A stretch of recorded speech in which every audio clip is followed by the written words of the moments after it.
Welcome back to episode number 3 of What to Bring to Axialfest. Matt's going to walk us through some great things to bring when you're out on the trail. So Matt, what are some of those things that you want to have when you're out trekking on the trail, you're following your truck? Walk us through some of those items. You know, most important thing is parts. Okay. The small parts that could break, like little pins, screw pins, axle pins, idler gears, spur gears, pinion gears. Little things like that are easy to pack around are good to keep on hand. What about like an assortment of screws? Would that be good too? Yes, an assortment of screws, you know, because you will lose a screw here and there. You know, I've lost a few screws over the years. Yeah, they say you have a few screws loose. Yeah, I've got a few screws loose. So yeah, have as many little small parts as you can pack as possible. And again, you may not need them, but someone in your group might need them, or you may run across someone else on the trail that's broken and doesn't have the part, and maybe you can lend them something to get them going again. Cool. What about extra transmitter batteries? You recommend bringing an extra 4 AA's or something like that? If you're running AA's, you always want to take extra batteries with you. I run a LiPo pack, but I've always got AA's in my pack just in case my LiPo dies on me out in the middle of nowhere. Then a hydration pack, and then what else you got in your hydration pack? So in this hydration pack right now, it's a little bit stripped down, but it's a 3-liter hydration pack. So I've got a lot of water in here, and I always fill it up to capacity when I'm heading out. And as you can see here, what's that? AA batteries. And then something else I put together is an item that you guys will be able to purchase soon is a little thing that I call a trail keg. So has a magnet in the lid, so it holds your screws in place. Cool. So they don't get lost. This is a small hex driver with a quick release 1/4-inch drive chuck that accepts any 1/4-inch drive bit. And so I've got all the tools I need, all my hex wrenches at least right there, and it fits in here very nicely. I also, because bragging rights are important, I like to haul a couple of gates with me so that as we're going through, if we want to see who can do it and who can't, you can set up a gate. Set up some gates anywhere you go. Exactly. So that's a lot of fun. I also like to keep this little 5.5mm end wrench in here. So I like to keep this instead of a nut driver because it's easier to get into the hard to reach places. And in 95% of the applications, I found that this works anywhere that a nut driver will. Cool. So, and then I also will take and keep various screws and hardware in little containers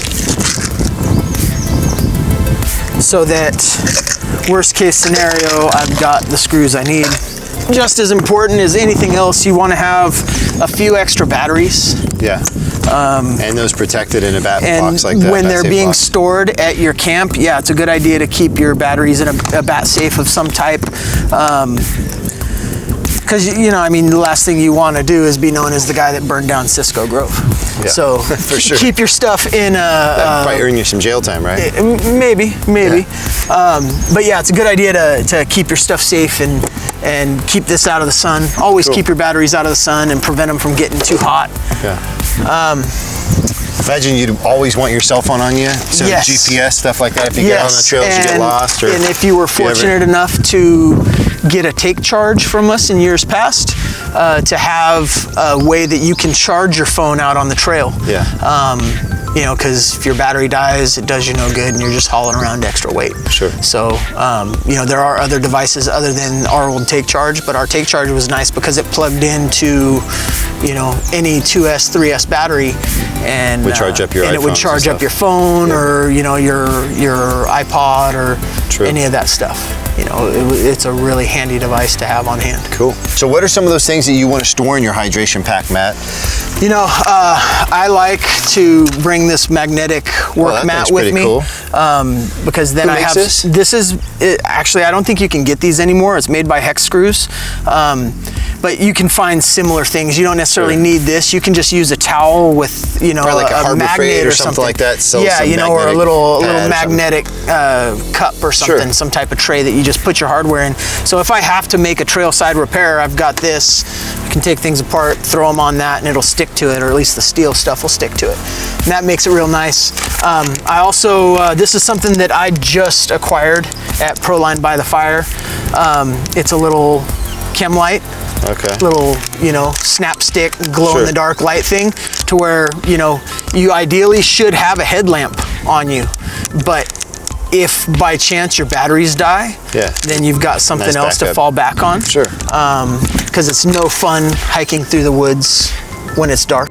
It's a good idea to pack a flashlight or headlamp of some type in your pack, so that when the sun goes down, you know, you've got something that you can spot the trails with, other than the lights on your truck. A couple of extra battery straps,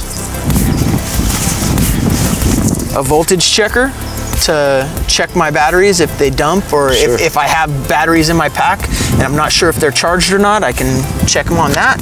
And then I'll keep a Garmin with me, or I'll run some type of cell phone app like Strava with GPS, with GPS, so that you can track your miles. A lanyard for your transmitter.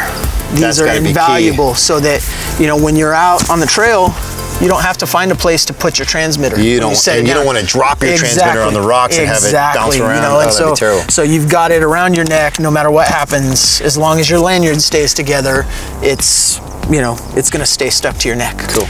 And, you know, something to keep in mind is that, again, this is not a hard, fast list. Sure. This is just recommendations. Yeah. You're going to want to take everything you need with you, so that, you know, you'll be self-sufficient for 2 to 3 hours on the trail.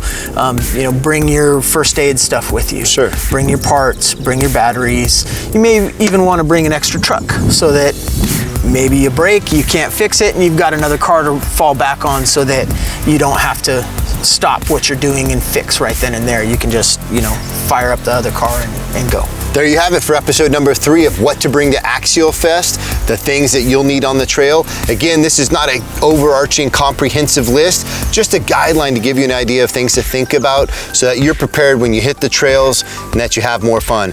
Thanks for watching. I'm Jason. This is Matt Hauck with AMain Hobbies. Have fun out there on the trails. We'll see you at Axialfest. See you on the rocks.